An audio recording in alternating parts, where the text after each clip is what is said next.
अनंत ऊंचाइयों में एक शक्ति जन्म ले चुकी थी, एक नाम जो दुनिया बदलने वाला था, स्कारलेट।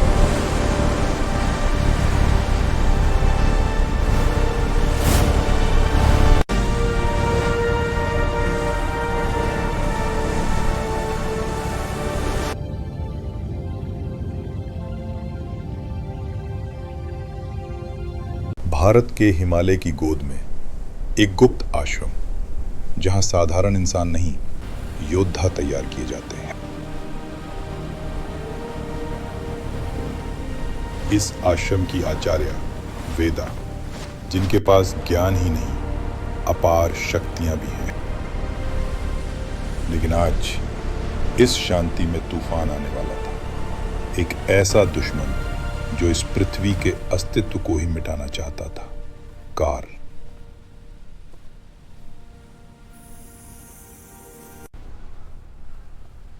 प्राचीन भविष्य की पुस्तक में कुछ अजीब हो रहा है।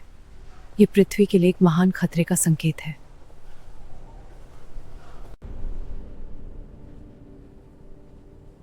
वेदा, ये खतरा क्या है? मैं इसे समझ नहीं पा रही हूं। आज की विशेष सभा में आप सभी लोगों का स्वागत है।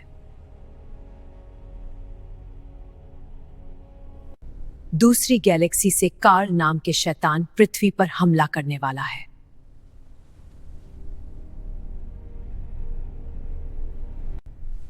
पृथ्वी पर हमला मेरे होते हुए यह संभव नहीं।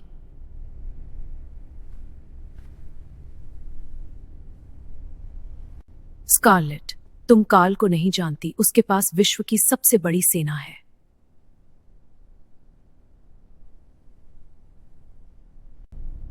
कार्ल की सेना नहीं, उसका अंत लिखा जा चुका है।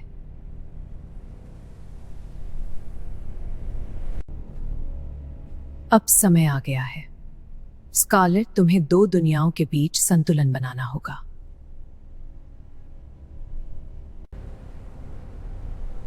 उस दुष्ट का सामना करने के लिए तुम्हें मेरी शक्तियों की जरूरत होगी।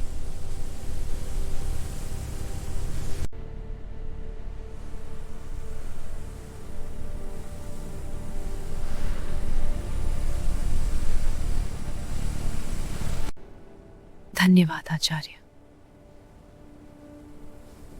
और इस खतरे का सामना करने के लिए चुनी गई एक योद्धा, स्कारलेट, जिसे मिली असाधारण शक्तियां।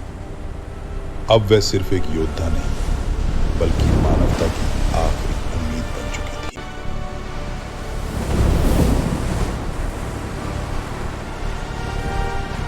अब उसके भीतर सिर्फ साहस नहीं, अपार शक्तियां जाग चुकी थी। उसकी गति हवा से भी तेज थी, उसकी शक्ति सीमाओं से परे थी, और उसकी ऊर्जा मानो स्वयं प्रकृति की शक्ति। हर उड़ान के साथ उसकी ताकत और प्रचंड होती जा रही थी। उसकी आंखों में जलती हुई ऊर्जा एक आने वाले युद्ध का संकेत थी। जहां वो गुजरती, वहां प्रकृति भी उसकी शक्ति को महसूस करती। पानी की सतह तक उसकी गति की लकीरें खिंच जाती थी। अब स्कारलेट सिर्फ आकाश में नहीं, बल्कि दुनिया के हर कोने में अपनी उपस्थिति दर्ज करा रही थी। और अंततः वह उस दुनिया की ओर लौट रही थी, जहां उसे एक सामान्य इंसान बनकर जीना था।